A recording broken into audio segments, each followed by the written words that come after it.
When calamity strikes and disasters loom, it's not just humans who bear the brunt of nature's fury. Our furry companions, our cherished pets, are also deeply affected by the devastating forces of hurricanes, tornadoes, earthquakes, and an array of other potential disasters.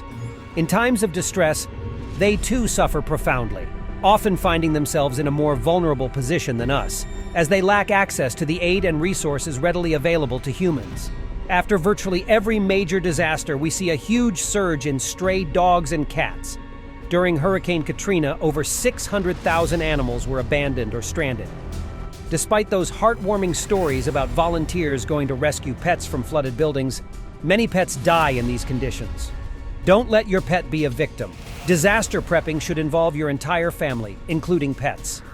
To ensure the welfare of our treasured pets, we have prepared a practical list of 7 essential steps you can take right now for their proper care in times of crisis. Step 1. Stockpile food and water for your pet. Most disaster organizations, such as the Red Cross and FEMA, recommend having at least 3 days of emergency supplies at home. However, I think for reasons I will talk about later on in the video, you should have at least 30 days of supplies stockpiled.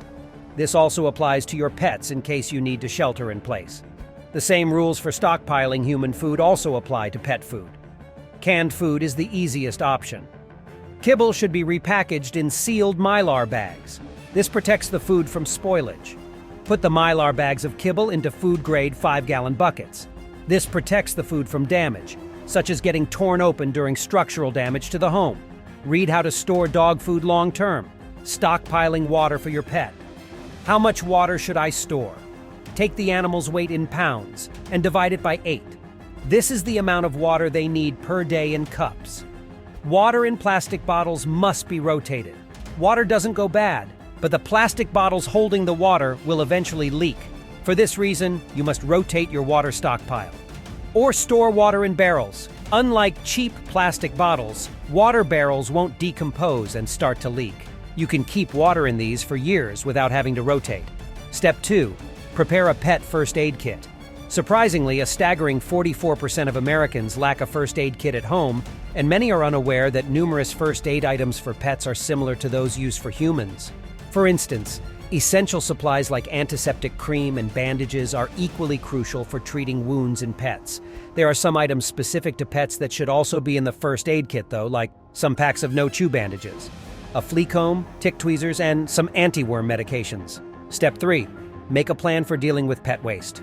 Hopefully, you already have a plan for dealing with human waste during an emergency because the plumbing may be down. The best solution for most people is the 2-bucket emergency toilet system. For pets, you will need to make sure you have lots of these stockpiled.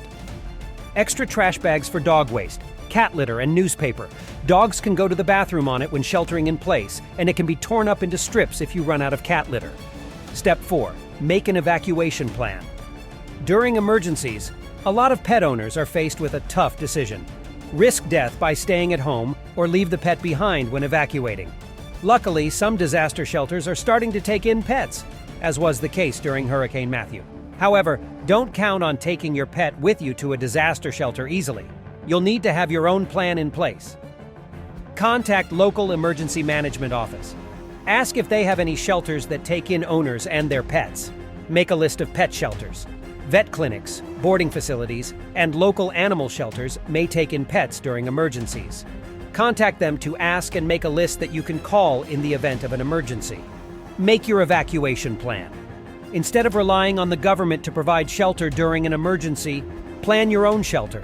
Contact friends and relatives outside your area and ask if you can shelter with them, or arrange a bug-out location. Make a list of pet-friendly hotels. You might need to stay at a hotel on the way to your shelter. Have a list of pet-friendly hotels on your route written down. Have pet carriers ready to go. Keep your pet's carrier or harness ready to go. Write down your info on the side of the carrier. Consider transportation methods. During emergencies, the roads may be blocked, so don't rely on your vehicle as a transportation method. You might be able to bring your pet on a bus, but you'll need to have a carrier. Get a pet alert sticker, in case you need to leave your pet behind while evacuating. Have a pet alert sticker on your window so rescuers can get to it. Step 5. Make a bug-out bag for your pet. If you are new to the prepping community, the term bug-out bag might seem too doomsday-ish, but it is just a bag that contains everything you need to survive through an emergency. This is something everyone should have packed. For pets, you will also need a bug-out bag. Keep it next to their carrier in case you have to evacuate. It should include food packets, vacuum sealed, water, a collapsible water and food bowl, water purification tablets, emergency light stick, a collar, leash, and muzzle, some spare tags, a toy, this optional but recommended, and evacuation documents, which we will take a closer look at in Step 6. Step 6. Prepare evacuation documents for your pet. Don't even think of evacuating with your pets if you don't have their documents with you. During Hurricane Katrina, many pet owners had their pets euthanized because they couldn't prove that the pets were up to date on vaccines. It is best to put the following pet documents in a waterproof binder. Handouts with info about the pet, including photo, in case you get separated.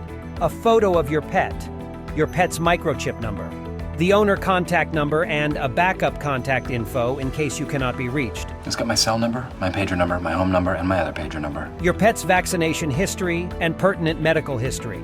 Step 7. Training your pet for disaster preparedness. This is probably more prepping than most people will do, but I urge you to consider it. Disasters can be immensely distressing for our pets too, and investing time in training them could genuinely make a life-saving difference, not only for their well-being, but also for your own. Equipping your pet with the necessary skills and familiarity with emergency protocols can prove invaluable in times of crisis, providing you with added peace of mind and ensuring that both you and your furry companion are better equipped to navigate any daunting situation that may arise. Remember, a little training now can lead to a lifetime of safety and security for your cherished pet. Here are some ways to train your pet for disaster preparedness. Some apply only to dogs. Barking control. Your dog should know when to bark and when not to bark, such as if you want your dog to bark at an intruder or not bark if you have to hide. No, let's go! Kennel training, in case you have to put your pet in a kennel for a long time. Carrier training. Your pet may be in its carrier for a long time, such as while in a shelter or when evacuating. Staying. You don't want your pet running off and getting lost in the crowd. Attack on command. Do I need to explain why? Desensitization. Disasters can mean huge crowds, loud noises, smoke, fire, gunshots, and many other things which could frighten your pet. Get them used to these stimuli so they remain obedient throughout the disaster. Have you prepped for your pets? Let us know how down in the comments. If you watched this video till the end, you might also like the videos shown above. Stay safe and stay prepared, fellow citizens.